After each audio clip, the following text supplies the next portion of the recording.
Hello my lovely foodie members, welcome back again to my channel. I hope you all are doing perfectly fine.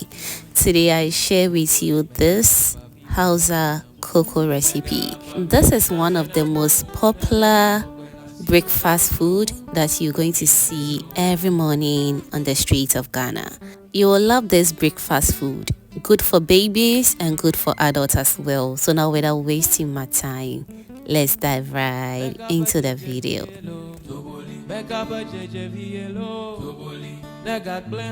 So to start with everything, we're going to start by cleaning our millet. Yes, millet is the main ingredient for this recipe.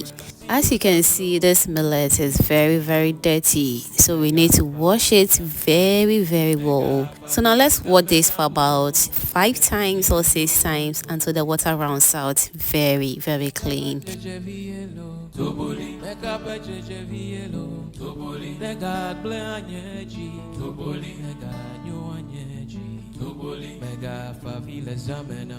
Whilst we're enjoying the cleaning of this millet, let me also use this opportunity to thank you all my returning subscribers and new foodie members right here.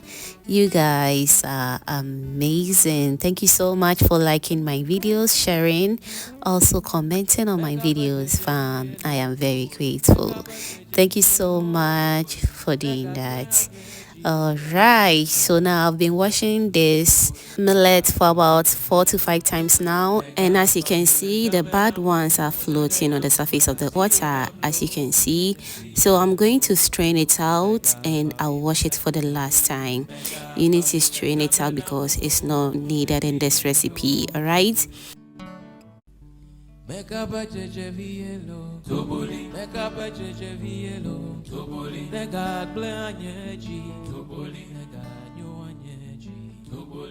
alright, so this is what we have now. I'm going to discard the bad ones, and for the good ones I'm going to wash it for the last time.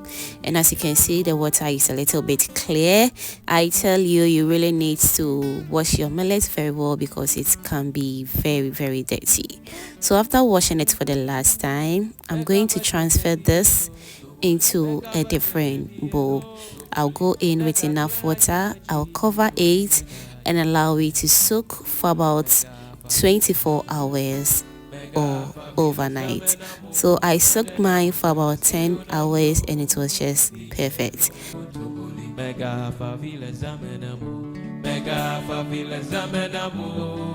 After 10 hours, this is what we have. The millet is now soft enough because it has absorbed a little bit of water, so it's going to make the blending process very easy as well. So now let's wash this from the water, and afterwards we're going to transfer this into our blender and we're going to blend until it's nice and very smooth.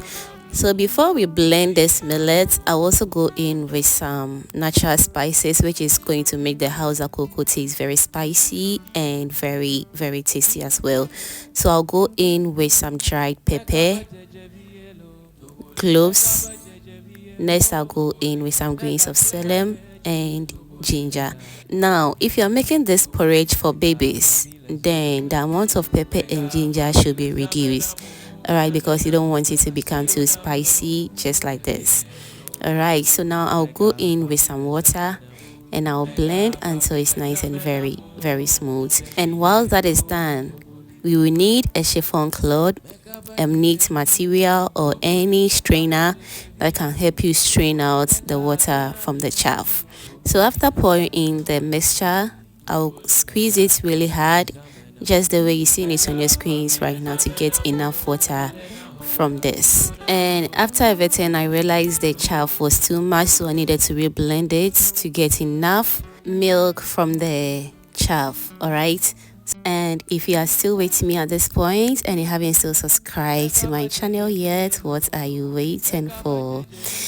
Can you do subscribe to my channel? Also turn on the post notification bell so that anytime I upload new videos like this, you'll be among the first person to be notified. Thank you so much for doing that for me as always.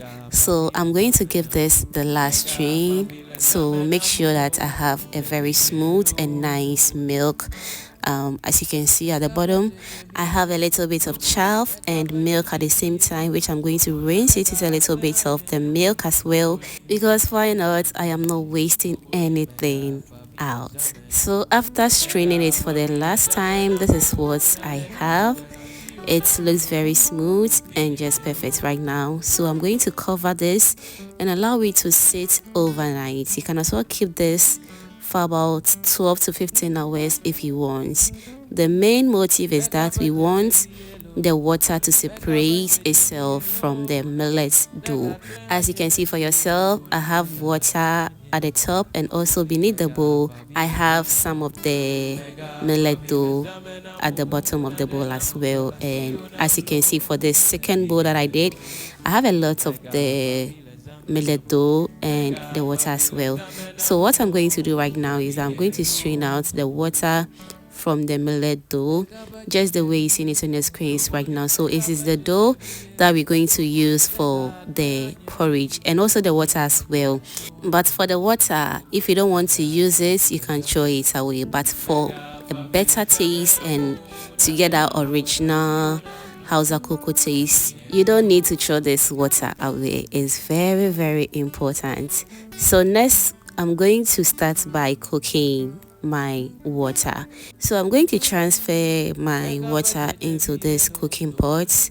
I'll cover it and allow it to cook very, very well. Trust me, we don't need cold water or warm water to do this. We need a very hot water that can help cook the porridge very well. Okay, remember, we don't cook the porridge on fire as well. As soon as the water gets hot, then we start to go in with the millet dough. So this is the dough that we got, and as you can see, it looks very, very smooth, and that's how we want the consistency to be. It should be very smooth so that you can enjoy your Hausa Koko very, very well.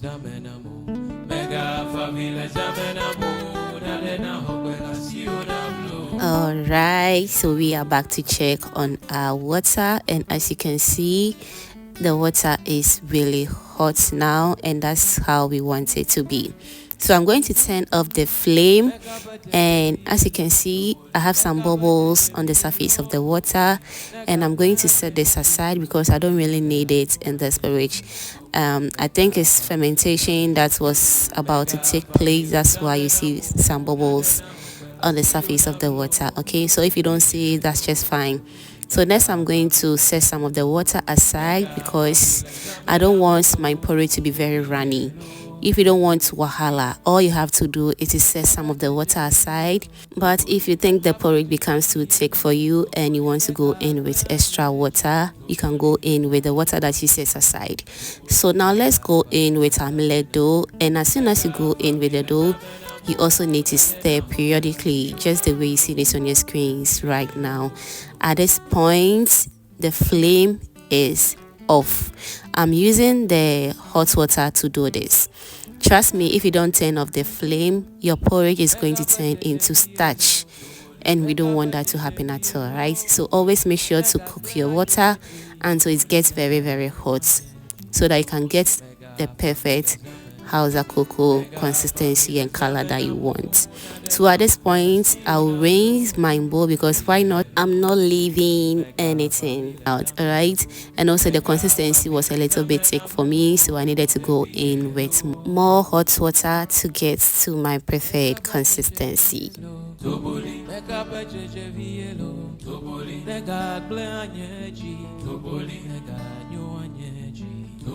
Mega favila zamenamu, mega favila zamenamu, dalena hokwela siona blo, devinero toboli.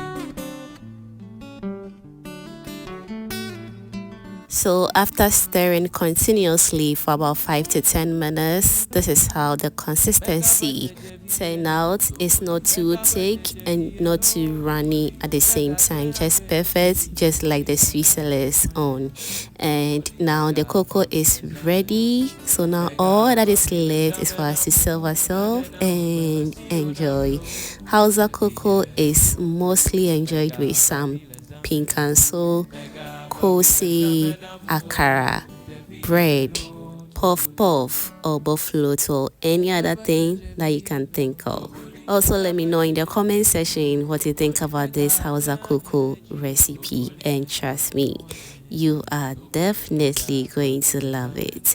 So I enjoyed mine with bread, milk, roasted peanut, and don't forget as well to go in with some sugar before you enjoy this. I hope you're going to try this recipe, and I will be glad to read all your beautiful feedback afterwards. Thank you so much, and kindly stay blessed. Bye.